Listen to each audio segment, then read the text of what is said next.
Terima kasih atas kesempatannya. Assalamualaikum warahmatullahi wabarakatuh. Perkenalkan, nama saya Ratria Ramadhani. Saya dari volunteer taulebih.id. Buat yang belum tahu, taulebih.id itu adalah platform digital yang membahas tentang pendidikan seksualitas basic Islam. Mungkin teman-teman di sini tuh mungkin masih terdengar asing ya dengan pendidikan seksualitas, karena kesannya kayak jorok deh gitu, vulgar banget bahas seksual gitu. Tapi sebenarnya sangat disayangkan kalau masih banyak orang-orang yang beranggapan demikian terkait hal itu. Maka dari itu saya di sini diundang untuk membahas pendidikan seksualitas. Apalagi di sini banyak teman-teman yang bergerak di bidang kesehatan, yang otomatis itu juga membahas tentang kesehatan, entah itu juga ada stunting, entah itu ada juga alat reproduksi, ada juga alat pencernaan dan lain sebagainya. Maka dari itu kita mulai presentasi mulai hari ini, mulai sekarang. Yang pertama, cegah stunting dengan pendidikan seksualitas. Judulnya adalah ini. Cegah stunting dengan pendidikan seksualitas. Emang bisa? Kira-kira bisa nggak? Teman-teman di sini kan saya tahu saya ini awam, bahwa yang lebih banyak mengetahui tentang kesehatan itu adalah teman-teman semua, karena kayaknya lebih banyak teman-teman nih yang lebih paham tentang kesehatan kan, dari audiensnya, dan ini kan juga masih pada kuliahnya juga kesehatan, pasti lebih paham tentang stunting dan alat-alat reproduksi gitu. Tapi bisa nggak sih cegah stunting? Teman-teman yang mau sharing, silakan untuk open mic.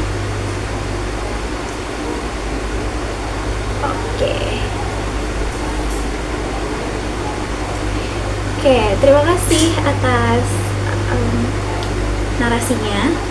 Benar banget, sebenarnya antara stunting dan pendidikan seksualitas itu adalah dua hal yang berkaitan, yang saling berkaitan. Nah, berkaitannya itu gimana sih? Kita cari tahu dulu ya.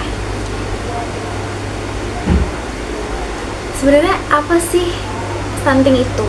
Teman-teman di sini pasti udah ngerti banget stunting itu apa. Stunting itu kan kita semua tahu ya. Kita mulai dari apa itu pendidikan seksualitas. Apa sih pendidikan seksualitas? Emang yang bahasnya selalu yang jorok-jorok, yang vulgar-vulgar kah? Yang berbau seksual kah? Bisa iya, bisa tidak. Tapi konsepnya di sini adalah pendidikan, yang dimana bahasa-bahasa yang digunakan dalam seksualitas itu akan lebih banyak dipakai dalam pendidikan ini. Nah, pendidikan seksualitas merupakan pengetahuan tentang keterampilan yang perlu diberikan tentang kesehatan alat reproduksi beserta tindakan preventif kejahatan seksual dan penyimpangan seksual. Jadi, pendidikan seksual ini kan nggak hanya ngebahas tentang belajar gimana caranya, apa bahayanya seks bebas, apa bahayanya HIV/AIDS, apa bahayanya jadi LGBT. Nggak, pendidikan seksualitas itu lebih luas daripada itu semua, karena pendidikan seksualitas itu juga membahas berbagai macam hal, karena kan kaitannya juga sama isu sosial, isu hukum, isu kesehatan bahkan gitu.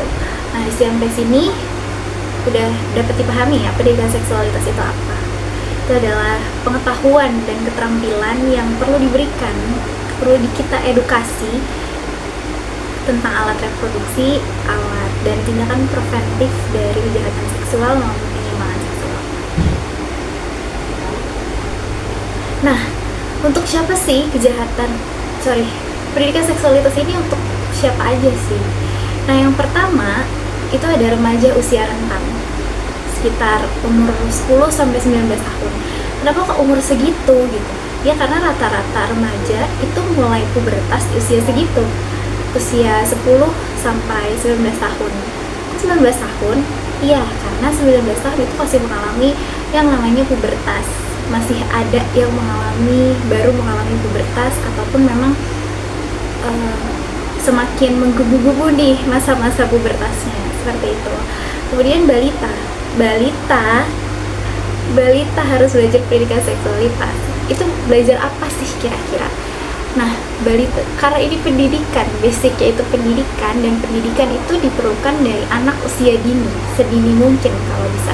Itu usia 1-9 tahun, dimana anak-anak itu kan juga perlu pendidikan seksualitas, karena mereka juga harus perlu tahu bagian mana organ reproduksinya, bagian mana hal-hal yang nggak boleh disentuh, bagian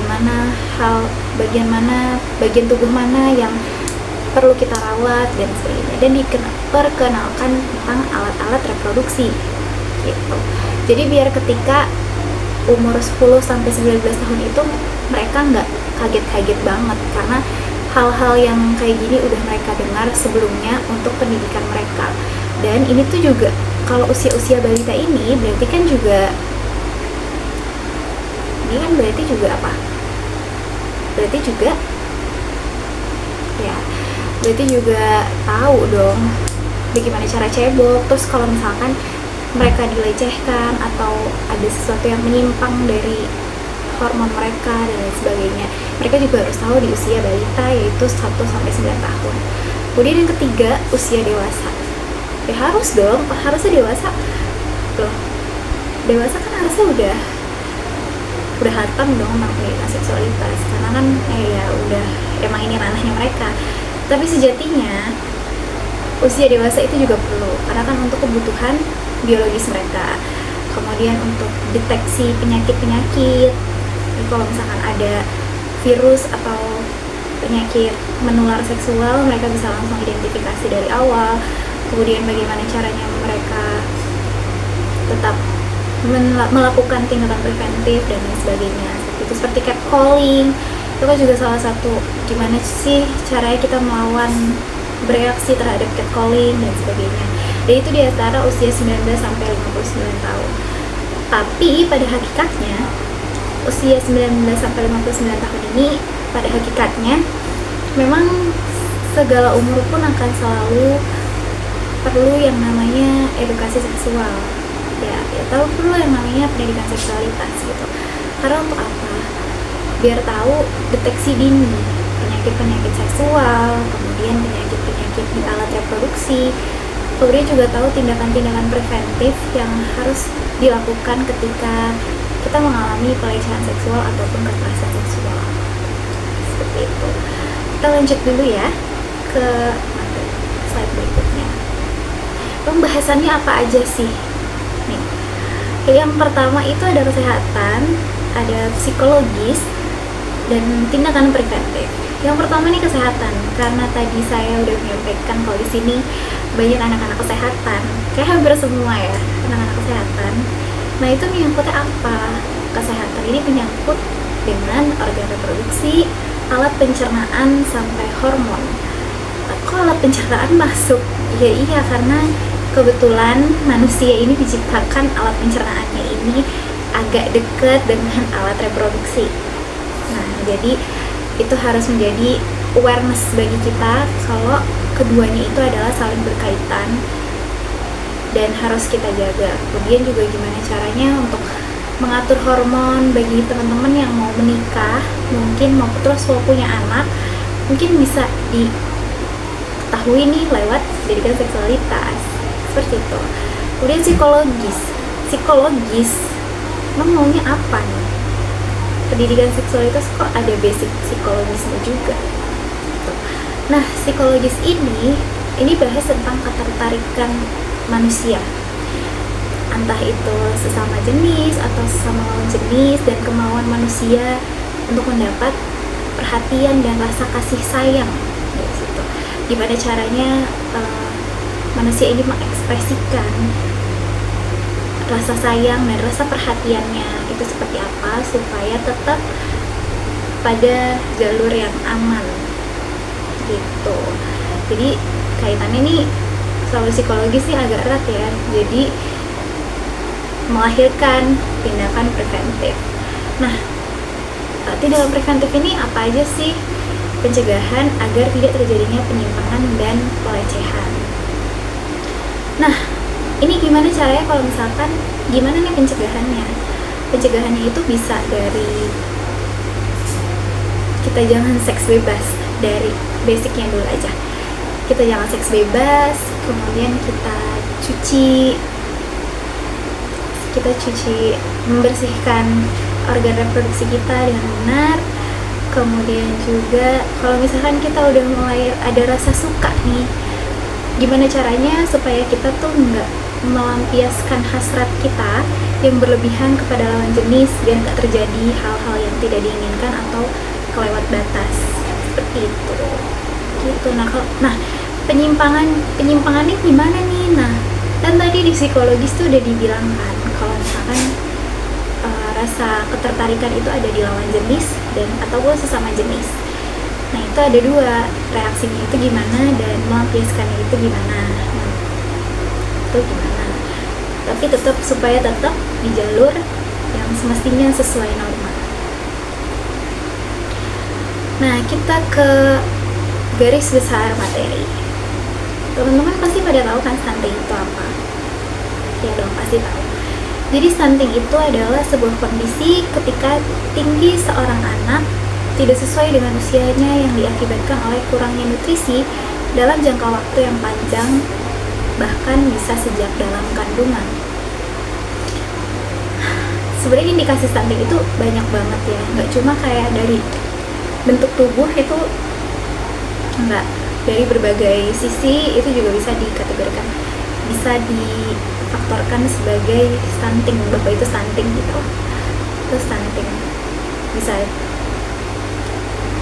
dari gaya berpikir seperti itu, terus dari waktu pertumbuhan itu juga bisa seperti itu. Jadi semua teman-teman di sini yang jurusan kesehatan tuh pasti udah tahu banget stunting itu apa ya, harusnya sih. Terusnya kalian yang lebih jago dari saya tentang pembahasan tentang stunting ini. Lanjut. Nah, stunting itu di Indonesia ini masih tergolong tinggi nih. Kenapa kok tinggi ya? Karena dalam kurun waktu 3 tahun terakhir itu masih di atas angka 20%, yang dimana seharusnya angka 20% ini tidak dicapai oleh sebuah negara untuk kelihatan stunting. Karena kalau udah di atas 20% itu berarti stuntingnya udah tinggi gitu. Nah, ini ada data yang dari Kemenkes Republik Indonesia. Status gizi balita Indonesia pada tahun 2024, angka stunting di Indonesia mengalami penurunan dari 24,4% di tahun 2021 menjadi 14% di tahun 2024. Nah, turun berarti ya bagus apa enggak? Bagus.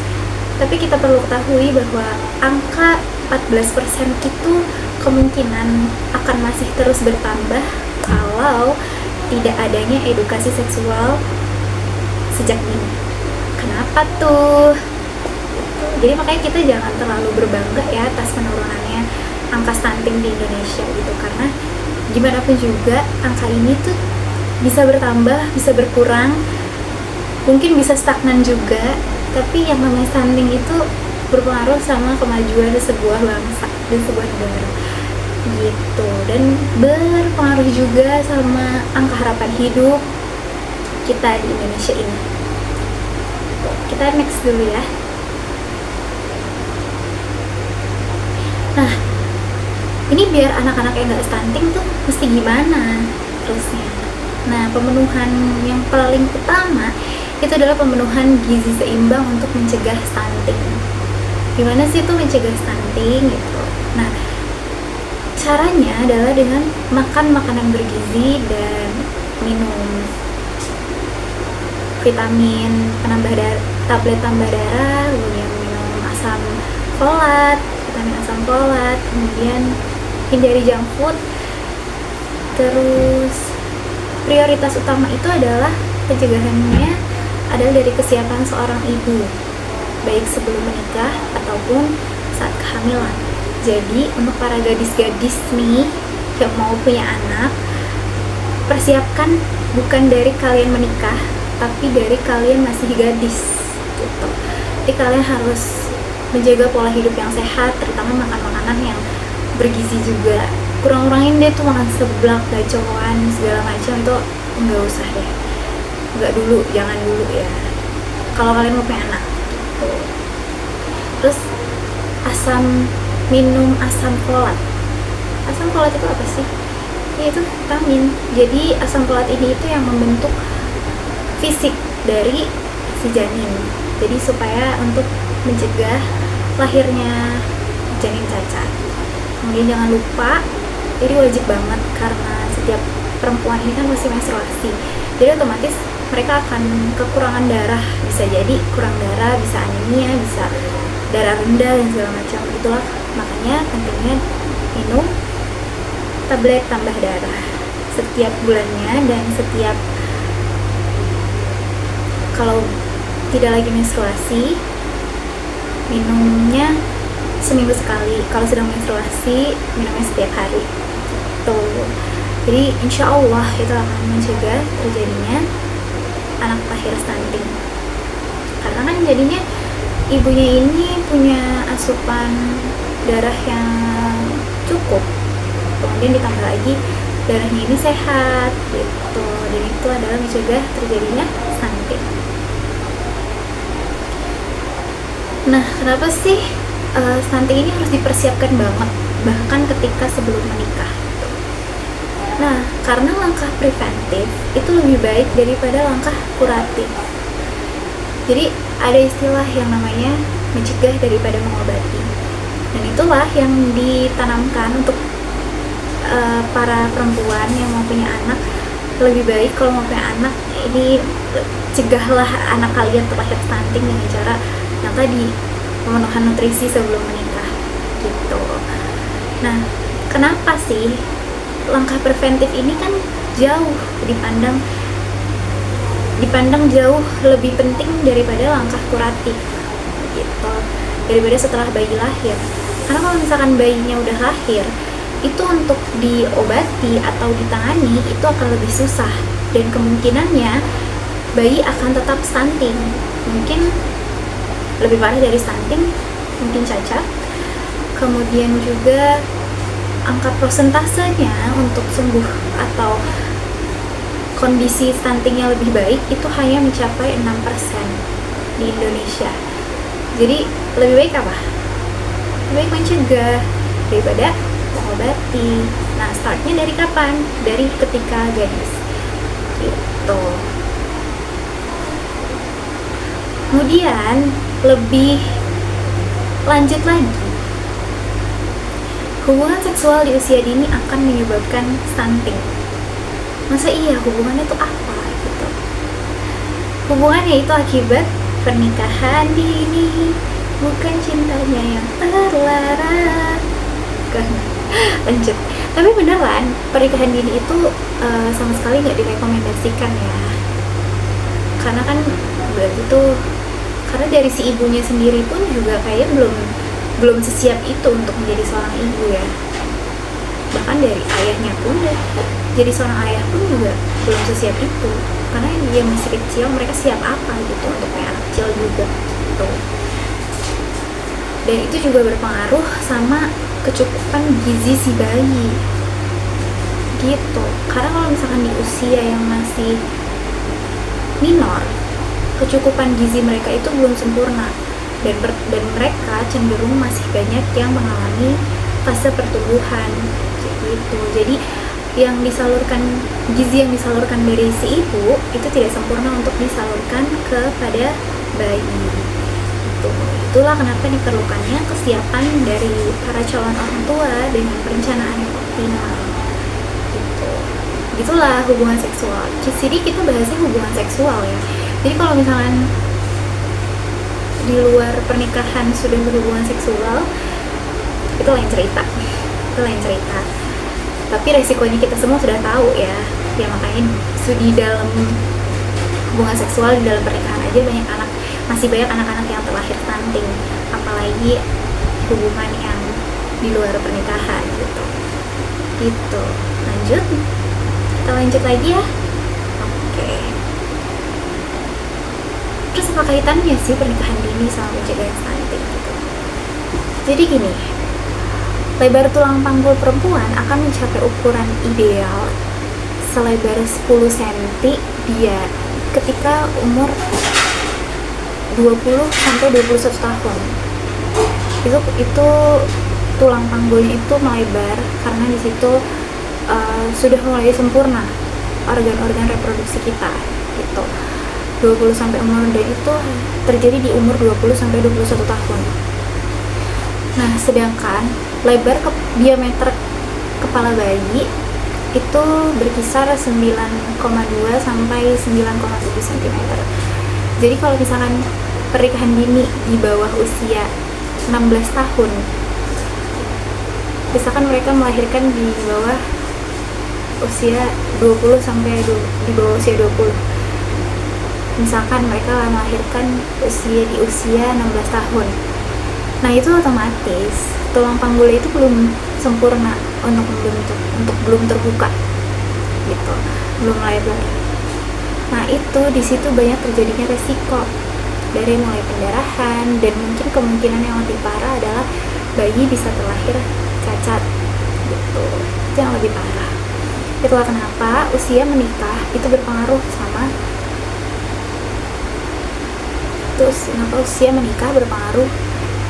dengan stunting atau tidaknya nanti bayinya lahir.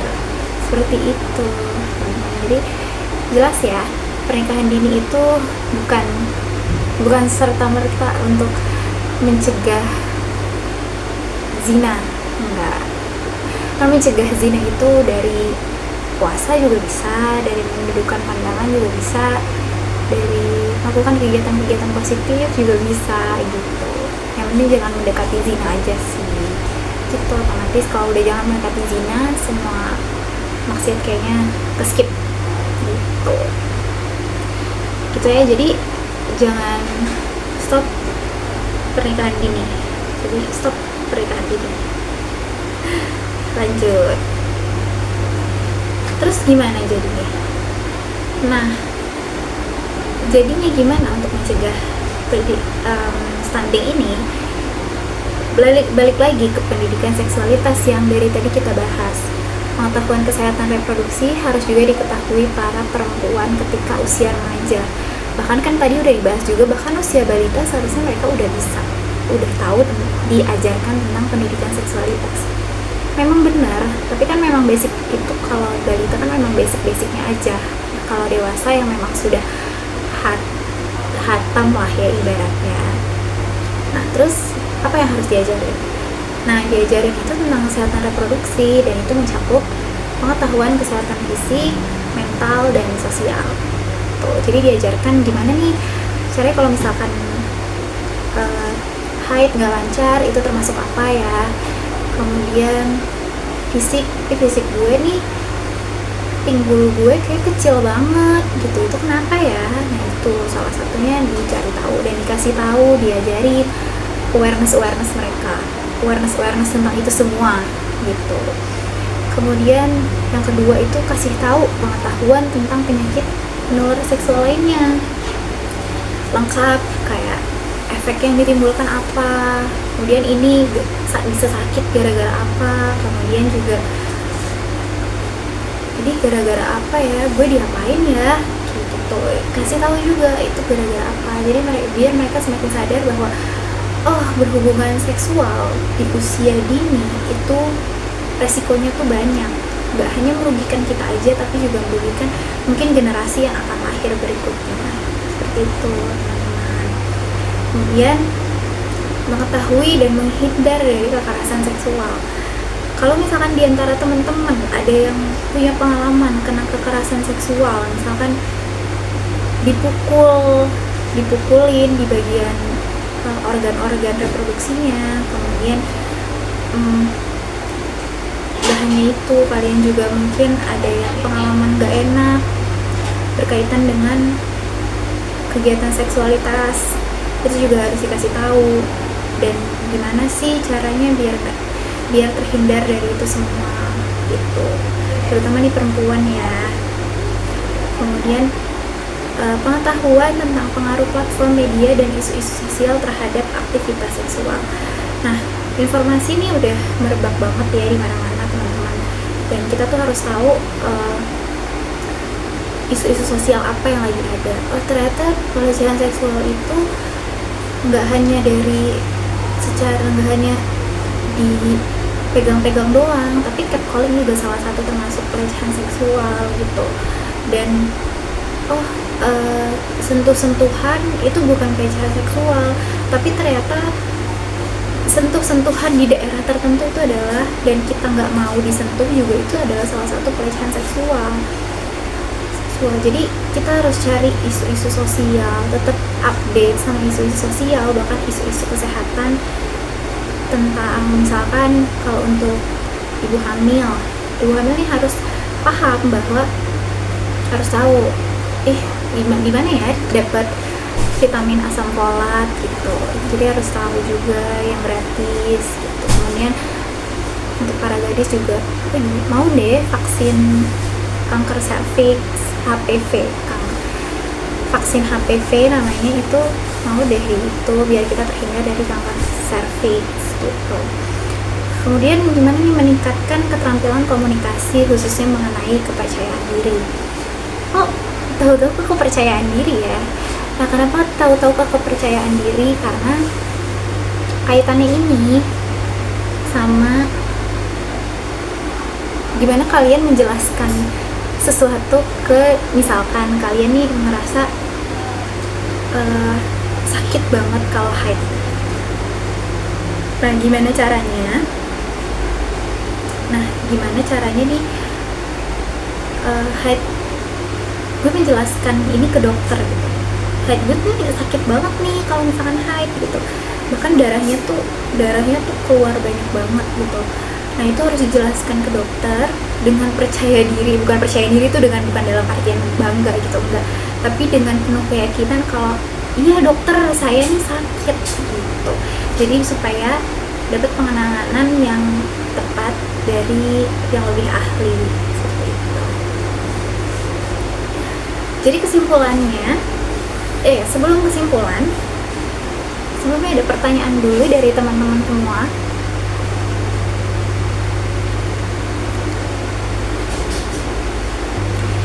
Baik, pertanyaannya itu kan tentang apakah pendidikan seksualitas ini sangat berkaitan dengan ajaran Islam. Jawabannya bisa jadi iya, tapi lebih condong ke ya memang, karena Islam ini yang paling keras dalam melarang perzinahan ya. Bahkan dalam Islam sendiri pun juga melarang mendekati zina. Jadi otomatis ya memang pendidikan seksualitas ini adalah basicnya ini dari Islam gitu. Kemudian kenapa pentingnya, terkaitnya tuh apa ya? Terkaitnya ini adalah isu-isu tentang seksualitas itu gak hanya tentang hal yang halal atau haram, hal yang berbau seksual seperti itu tuh sebenarnya enggak. Tapi kita di sini kan juga mengajarkan ada namanya, kalau dipikir ada namanya toharoh. Nah, di situ kan juga ada gimana cara kita cebok, gimana cara kita bersuci setelah haid, setelah mimpi basah dan segala macam. Jadi pendidikan seksualitas ini erat kaitannya dengan ajaran Islam. Itulah yang dibawa oleh taulebih.id. Jadi kita mengajarkan pendidikan seksualitas bukan hanya berdasarkan teori-teori modern, tapi juga berdasarkan ajaran agama yang kami anut. Seperti itu. Ada lagi pertanyaannya? Jadi langsung ke kesimpulan. Jadi kesimpulannya yaitu pendidikan seksualitas memberikan edukasi preventif tentang besarnya risiko usia dini untuk melahirkan seorang anak. Maka dari itu, edukasi seksualitas itu perlu diajarkan sedini mungkin untuk mencegah terjadinya generasi stunting lainnya.